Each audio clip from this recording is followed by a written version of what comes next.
in fact, it's a copy which is in Xi'an, and this photograph is due to Liu Qiyuan, a Chinese astronomer. And the point is that between Chufu and Qining, so over the years, even 150 years after the solar eclipse, some are thinking that Confucius is born in Chufu, and others are claiming that Confucius is born in Qining.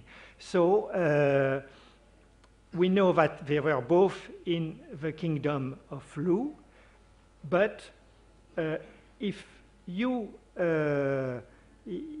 take Chufu as the solar eclipse described on this stela, then you're going to you deviate from the simple parabola, and you can ask yourself the question, was it really Chufu? Because Chufu has been the more or less capital of the kingdom of Lu, or not?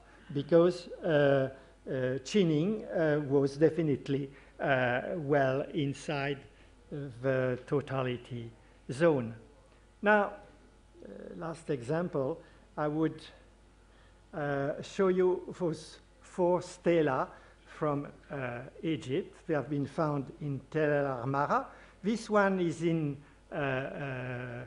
now in Geneva, this one in Boston, this one in Hanover, and this one is in Atlanta. And they all are speaking of Akhenaten building his city, his new capital. It is the first, I would say, the last picture where we see Akhenaten depicted not as a human with his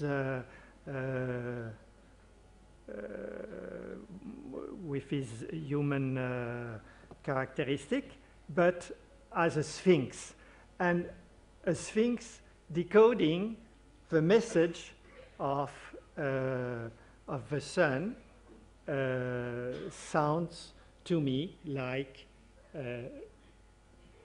deciphering what means the signal from the sun. The only signal the sun is able to give is a solar eclipse, in my opinion.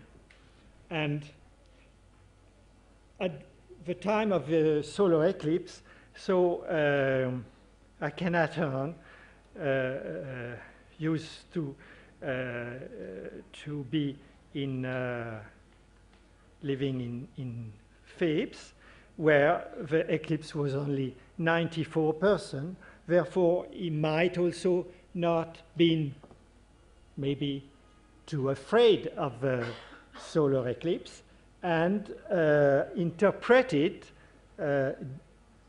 himself as a sphinx, decoding this signal from the sun that he should create a new religion and create a new capital, Aten, where it was just close to the center of this eclipse.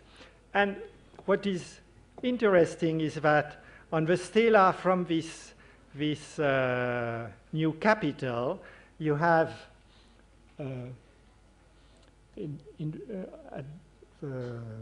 along the border of the city, you have big stelae with dates. So normally the way of designing dates, we're speaking of Rainier year, so Rainier year 5, and it was the 13th day of the 4th month of the Peret season, and the point is that this date could be calculated to be minus 1336, and it would be just 10, I would not say new moon, but no moon, because if the sun, during a solar eclipse, the sun is the only astral orb of importance. The moon is not seen. So it's a no moon effect for somebody not understanding the process of a solar eclipse. And what is interesting is that 10 moon after a solar eclipse is just sound like a gestation period of 10 months to inaugurate a new capital. And in fact, Marc Gabald, an Egyptologist of Montpellier, took this beautiful picture. So 4 weeks before the